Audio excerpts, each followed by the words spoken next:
Megan Woods. Thank you, Mr Chairman. It's my pleasure to take a call in these committee stages on part one of the Housing Reform Transaction Mandate Bill.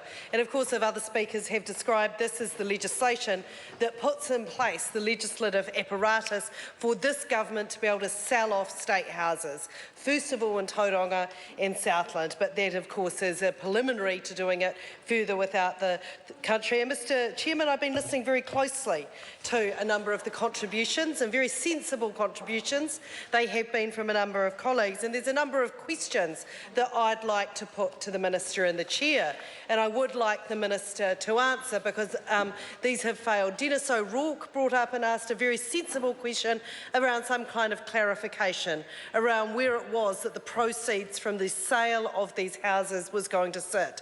Is it going to go back into the consolidated fund?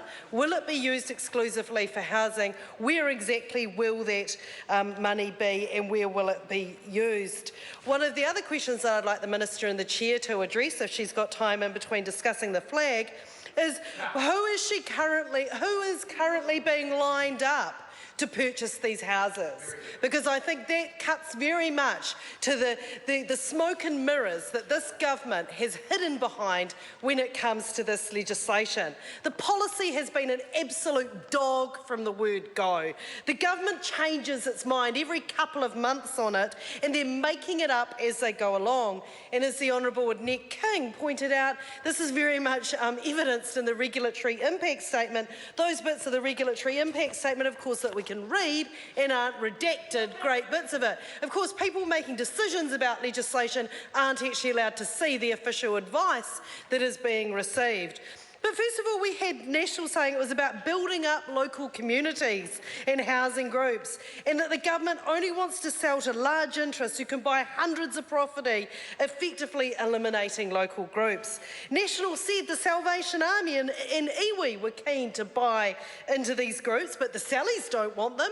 They made that really clear to the government. So clearly, when the government came out and said the Sallies were going to buy the houses, they hadn't actually taken the time to talk to the Sallies. They said they'd only take them if they got them for nothing. Now, this government isn't interested in them and giving them away for nothing. But then they said the houses would only go to non-profit groups. However, Bill English changed his mind on that one, and now he wants banks and property developers to buy these up. So I would like to hear from the Minister and the Chair, who is it that is currently in the running to buy these houses? Can she give an assurance that it will not be property developers and banks? Because that is what New Zealanders are afraid of. So we have a very sharp differentiation here. We have one government on the opposite side of the House. We have from the government a government that absolutely wants to denigrate what we as New Zealanders collectively across the political spectrum for many generations as held dear.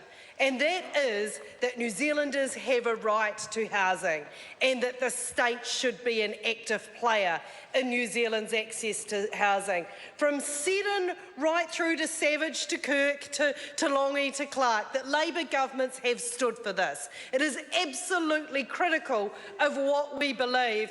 I have some members looking very confused about Seddon. I'll come back to the Seddon issue in a moment, because it was not Labour, but of course that the first involvement of a government in housing in New Zealand was the Liberals, and it was Seddon. It was the 1905 Workers' Dwelling Act that gave workers the right to buy houses and the right to rent houses when they didn't.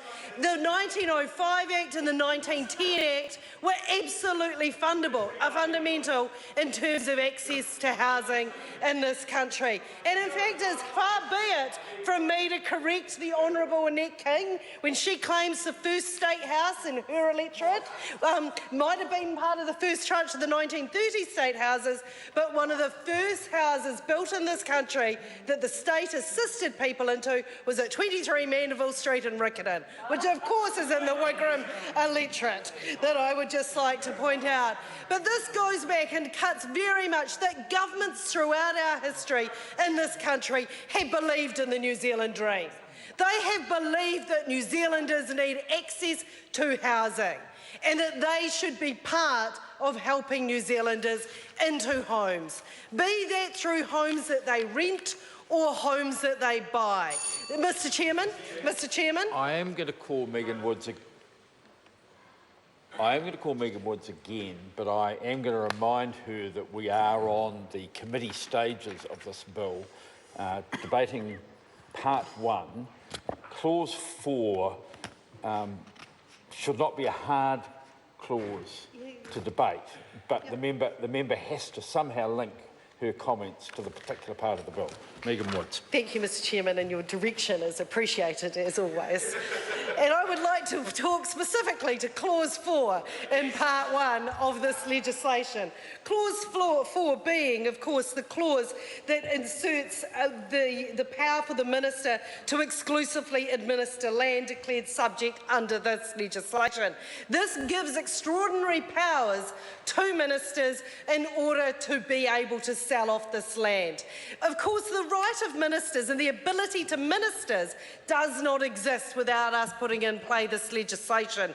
Because, Mr Chairman, it was never envisioned by this House or by generation of politicians on either side of this House before that this is something that ministers should be able to do without some kind of mandate, a wider mandate than just making the decision themselves. So what we are doing in this part of the legislation is setting up that extraordinary power for ministers to do that. And Mr Chairman, that is not something that we can tolerate.